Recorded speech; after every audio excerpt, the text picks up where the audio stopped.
Central to tribal sexuality are highly codified, ritualized protocols of courtship, which is the healthiest thing, the best thing for emotional beings who have no truth in the now and need to come to a sense of clarity over time. It's also easy for a splenic being to wait until the emotional person is in the right mood and then pop out with a ring and a proposal in an amazing way. And they know the emotional person, if they're not aware of their inner authority, they're going to say yes in that moment. And then it'll be too late and they'd have to face the shame of the community if they change their mind, etc. So beware of anybody that tries to pressure you to make a fast decision if you're emotional.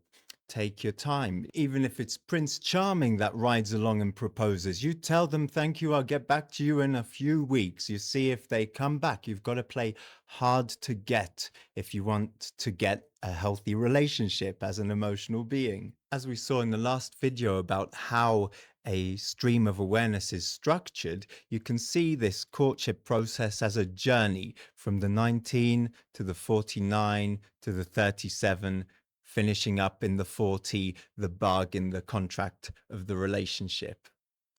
And traditionally, there's all kinds of hoops and gender-specific expectations to jump through. As an individual living your strategy and authority correctly, whatever your gender, you'll see these patterns coming up for you. If you have the 19, as we said, this is a pressure to have your material needs fulfilled: food, shelter, territory, sex, and it's always healthy for you to have a full fridge to give you a sense of material security so that you don't get too desperately needy. But there's a certain neediness that's present in the 19. And if you're aligned in your life and correct, then the 49, the provider, life will provide for you. You'll meet the other side. If it's unconscious, like in Johnny Depp or Marilyn Monroe, there's always this flirtatiousness that people are going to see in your body language or project onto you. And you should know to expect that from other people, that whatever you're doing, they're going to think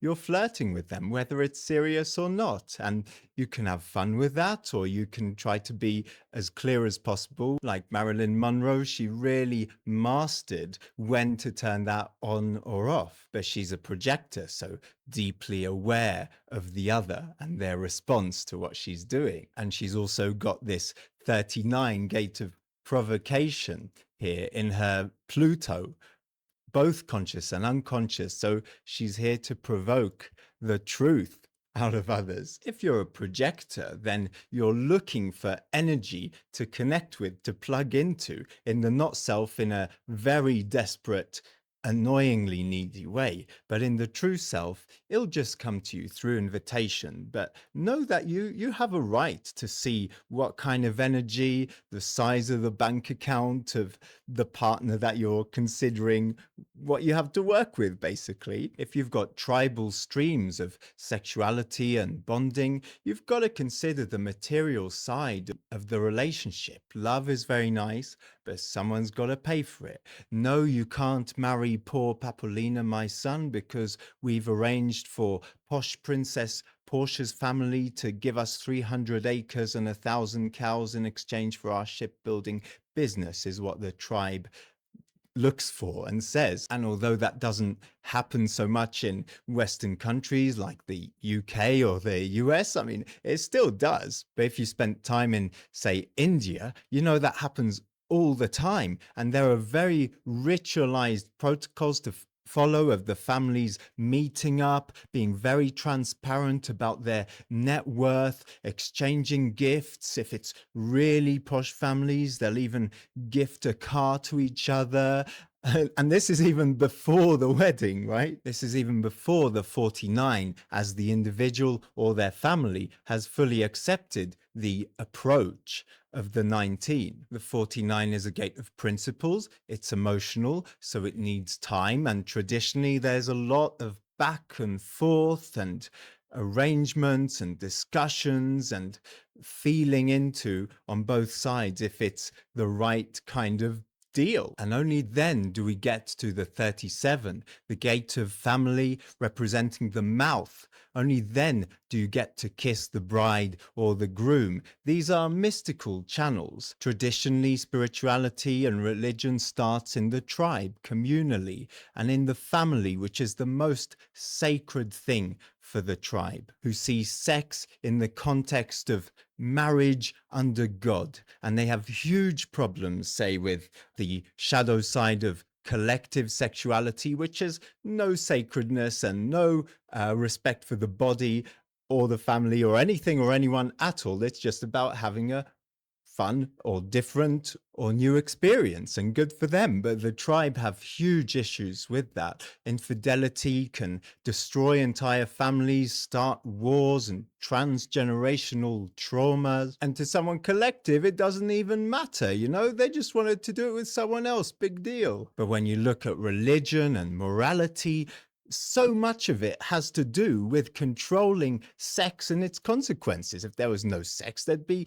basically no need for that kind of morality. And they go to such extremes to try and control these natural, basic human impulses and drives, like not even being able to look or shake hands with the opposite sex, and depriving millions of women from healthy bones and healthy immune systems by forbidding them to freely expose their skin to the sun. And obviously to them that's completely justified according to their principles, and my judgment is purely subjective. It's worth bearing in mind that in the tribe there is no such thing as universal human rights and gender equality, and they'll do anything to hold on to the existing power structures and very strict gender roles that, hey, they've served a purpose for thousands of years. They've succeeded in building huge societies, slave societies that can be directed into conflict with each other just because someone uses a different spice in their curry, or one person likes a monkey god and the other one likes an elephant or whatever. But that's, the dark side of tribal sexuality. And one of the darkest aspects of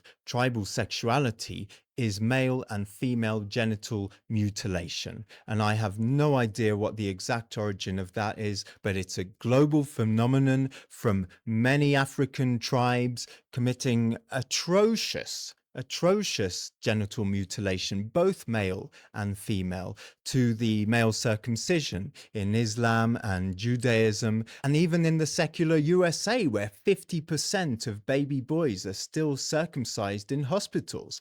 And nobody even thinks about why most of the time. It started as a so-called cure for masturbation. Think about the denial inherent in Gate 40 in the late 1800s, and has continued basically unquestioned, whereas studies show that it's a deeply damaging psychological imprint, especially when it's done as a baby, because the baby still isn't differentiating between the world and its mother. So it creates a core mother wound. It's a very violent way to start life, a painful imprint on your most intimate body parts.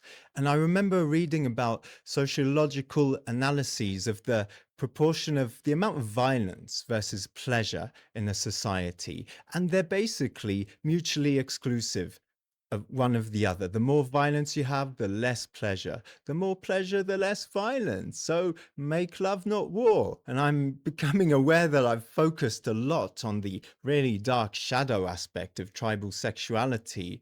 And why? Well, first of all, when we get to the other circuits, we'll see their light and dark side. But the thing is, we start off life in the family. It's where we're most vulnerable, and it's the deepest imprint on our sexuality later in life, whatever of the sexual streams we have defined in us. And the thing is that although the potential of tribal sexuality is the most beautiful, the most intimate, loving, warm, sensual kind of sex, I'm not a positivist. I'm a realist, and we live in a not self world, and this is the reality for a large part of humanity. And if this is part of you, then you can have a part to play in healing the tribal sexuality in your family and the community, and appreciate how sensitive you are to your own needs and the needs of both mammals and humans around you, how important it is for you and your relationships to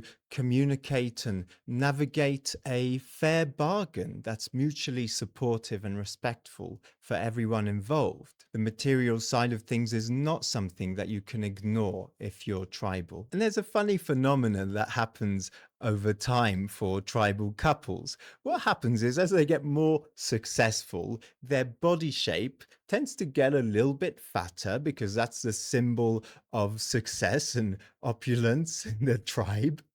And they tend to have a bit less sex, and life focuses on food instead. So, ironically, you'll have more sex if you're poor and tribal, because it's really about more than just sex. It's about supporting each other through the challenges, the tribulations of life, whether that's having a family or not, wherever you put your energy. If you're a tribal couple, it's always good to have a place in your life where you're working together on something as a team. That really helps tribal couples.